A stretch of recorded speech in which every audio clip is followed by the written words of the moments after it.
Anger is divisive. When you're angry, you push against something. When you push against something, it separates you. It defines what isn't you.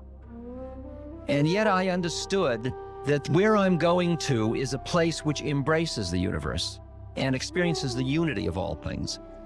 So that every time I held on to anger, even if I was right, I ended up cutting myself off. And I had lived years and years with a heart that was closed and tight and cut off. And I could feel it affecting my body. It affected everything about my life. I was so alienated from life by my anger and my righteousness and my judgment, which came out of my own sense of inadequacy. Can you hear that issue? It may be familiar to some of you. And what I then realized was that it was too painful to be right.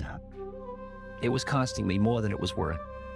And that I wanted to be part of the flow of the universe rather than to be sitting in judgment of it. And that the anger was not going to get me to God. I heard what he was saying. And he said, give up a little anger each day and I'll help you. And I started to respond that when anger arose, instead of cultivating it and fertilizing it and watering it and feeding it, I just said, the hell with it. It's not going to get me where I really want to go. It's a way station along the way, but it's not going to get me there. And even though I'm right, I'm going to give it up. Because I looked and I saw in politics the way in which anger was divisive and it polarized people. And I saw that you had to be able to oppose people without anger. And that anger was not necessarily a functional commodity. And that I could just let it go. And it was hard because there was pride involved. Because I was right. Anger usually is intimately related to righteousness. You'll notice that when you get angry at somebody, it is because you feel you have been wronged and you have a sense of right. My guru didn't say work it out. He didn't say sit down and you say, well, I was a little wrong, and you say, well, I was a little wrong, and then everybody feels better. That wasn't what he said. He said, give it up. He didn't say work it out. And I realized that went counter to my whole psychological training. But I decided that I wanted to be free, and I just give it up. And it's been very difficult, extremely difficult, because often I'm really right, you know? And then I realized that I am not free, and I want to be free.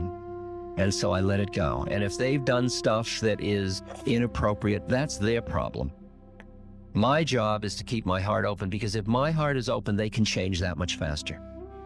I don't have to sit in judgment. I don't have to play God with everybody around me. Freedom lies behind good and evil. It lies behind right and wrong.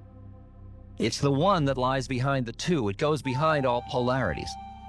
When you want to become free, your righteousness and your anger are much less interesting than they used to be. You feel less comfortable just sitting in your righteousness than you do in throwing it back into the pot in order to become free.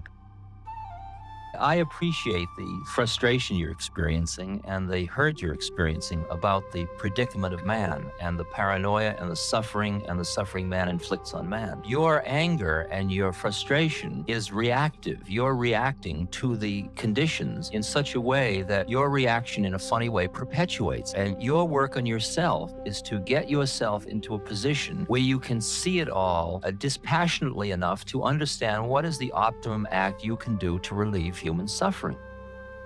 Human suffering is part and parcel of philosophical materialism, which is what most people are caught in. I don't have that attachment because I'm not that caught or identified with my body or my personality or my own particular melodrama. Now, most people are, and for most people, you do the best you can to relieve human suffering.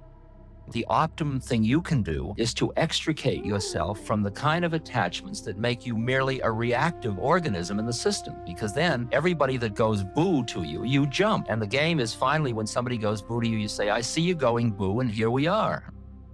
And what my guru was saying to me was, become free, let go. And he wasn't saying, work it out. He was just saying, let it go. And so I have practiced letting my anger go. And I would say that I have about 1/10 of the anger I had 15 years ago. I was a very angry person, very judgmental and very angry, and held grudges. And I would say I don't have those anymore. I think there are maybe a couple of people that I have stuff to work out with at this moment. I have stuff where I'm holding something, and it's very painful to me, and I see that I have to let it go.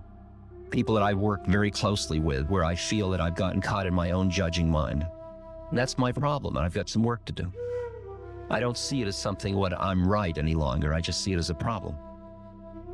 It's called the fire that really burns. It's the fire of the marketplace. See, it's really easy to go off to a cave and get high and, stay so high and beautiful by denying all that. But when you stay right in it, right in the marketplace, and work with it, and look people in the eye, and deal with poverty, and deal with greed, and lust, and anger, and impurities, and politicians, and paranoia, and all that stuff, and say, yes, yes, yes, I see it all. All right, I understand it all. I've got to hear my part in it and do it purely and with love. That's the work. That's the fiercest work. It's the fiercest fire we can stand in, right? Okay, I love you. You're a beautiful guy.